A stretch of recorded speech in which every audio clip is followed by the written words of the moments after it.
You grew up calling friends on a landline, making plans you couldn't cancel with a quick text. But by the time you found your footing as an adult, you had a smartphone in your pocket and the whole world at your fingertips. If you were born between 1976 and 1985, that's your story. You're not quite Gen X. You're not really a millennial. Researchers gave you a name, Xennial, but today we'll call you Zeno. And the truth is, growing up between two different worlds left a quiet mark on you, one that still shapes how you think and adapt. Think about the world Zeno grew up in. There was no Google to answer every question, no smartphone to check during a quiet moment. If you were bored, you stayed bored until you found something to do. You memorized your best friend's phone number. You waited by the TV because your favorite show was only on once, and if you missed it, it was gone. Not paused, not saved, just gone. That kind of world quietly built something inside Zeno. It built patience. It built the ability to sit with discomfort without immediately reaching for a distraction. But then something shifted. Right as Zeno was stepping into adulthood, the world changed. Not slowly, not in pieces,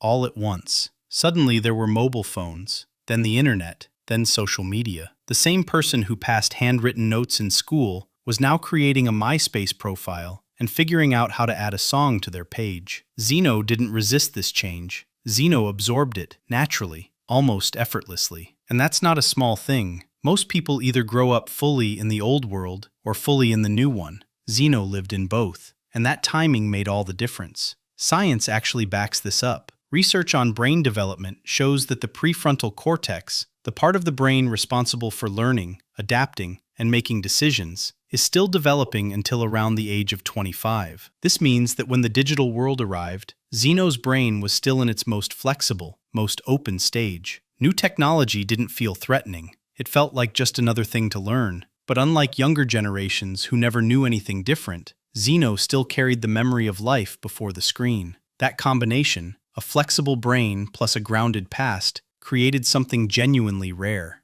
The ability to move between two worlds without losing your footing in either one. There's something else about Zeno that doesn't get talked about enough. Growing up before social media meant that your most embarrassing moments, your worst days, your awkward phases, none of it was recorded. That bad haircut in 8th grade, it lives only in the memory of the people who were there. That argument you had at a party, it faded. It became a story someone maybe tells, or maybe doesn't. Your past wasn't frozen in a photo album that anyone could scroll through. It was fluid. It changed shape the way memories are actually supposed to. Research on how the brain stores memories tells us something important here. Our minds are not built to keep everything perfectly preserved. They're built to keep what matters and quietly let the rest go. That's how healing works. That's how growth works. Zeno grew up in a world that allowed that natural process to happen. And because of that, Zeno has a different relationship with the past. One that's less rigid, less permanent, and in many ways,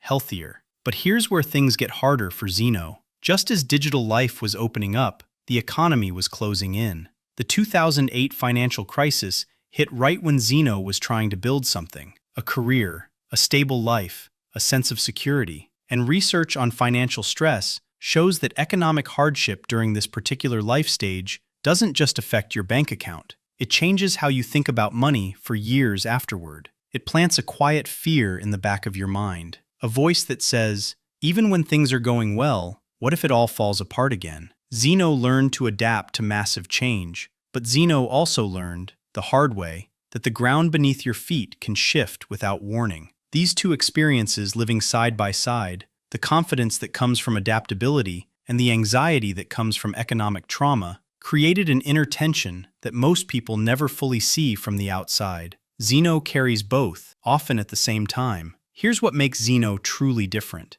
It's not just that Zeno experienced two different eras, it's that Zeno experienced them at exactly the right time in life to be changed by both. Gen X grew up fully in the analog world and came to digital life as adults. So for many of them, technology always felt like something to approach carefully. Younger millennials and Gen Z grew up fully online. Zeno sits in the middle, and that position comes with a gift that's easy to overlook. Zeno can sit in a real conversation without mentally drifting to a phone. Zeno can also learn a new app without anxiety. Zeno remembers what stillness felt like before notifications existed, and that memory matters more than people realize in a world that never stops buzzing. But maybe the most important thing about Zeno is this: the ability to hold two opposite things at once without falling apart. Independent, but open to connection. Skeptical, but still hopeful. Comfortable with technology, but not defined by it. Elaine Aron, who spent her career studying sensitive and deeply feeling people, often wrote about how the most emotionally aware individuals are those who have lived through contrast, who know both the light and the dark, the before and the after. Zeno fits that description in a generational sense. You gained connection, speed, and access to a world of information, but you also know, quietly, what was lost: the slowness, the presence, the privacy of a life not on display. And holding both of those truths, without pretending one doesn't exist, is not a burden. It's a kind of wisdom. Zeno didn't just survive a transition. Zeno learned how to adapt without losing the thread of who they were before the world changed. And in a world that keeps changing, that might be the most valuable thing anyone can carry forward. If any part of this felt familiar, that's because Zeno's story isn't just history. It's still happening inside you every single day. The way you handle change, the way you carry both worlds quietly within you, that is worth understanding more deeply. If this video helped you see yourself a little more clearly, please subscribe. More videos are coming that explore the quiet patterns behind the way we think and feel. Different topics, but the same honest depth. And if you want to support this work, becoming a channel member truly means the world. See you in the next one.